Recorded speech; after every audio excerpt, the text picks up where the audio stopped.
Hi guys, welcome to our vlog. At ayan nga pala guys, kung makikita nyo, pumunta nga pala kami dito sa Buang Tabaco City. And aakyat nga kami dito guys sa papunta ng Mayon. But hindi naman po doon sa naka-danger zone.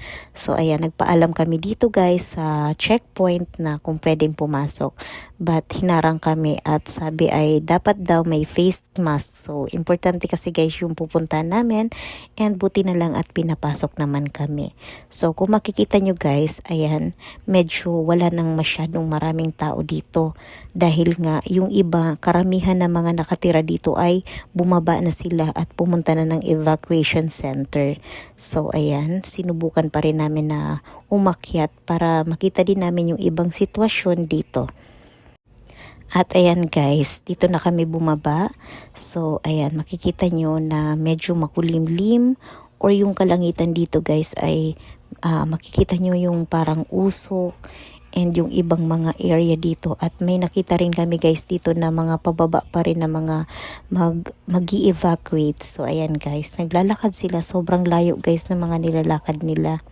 So nagtsatsaga sila guys na maglakad dahil wala naman nga talaga ditong mga sasakyan or pwedeng tricycle na magbiyahe, dahil nga bawal na nga umakyat dito sa danger zone area. At ayan guys, kung makikita natin, meron din pala ditong mga kinukonstruct na tulay. So ayan guys, nagtatrabaho pa rin sila para sa kanilang pangkabuhayan, and lalong-lalo na guys yung mga tao na nandito pa, yun yung mga may mga naiwan pa silang ginagawa dito.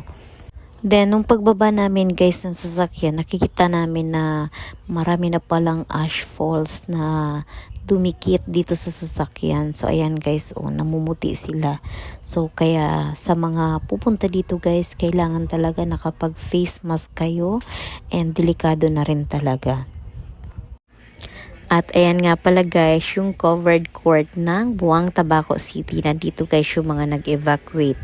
So makikita natin guys, busy din sila sa kanilang mga ginagawa.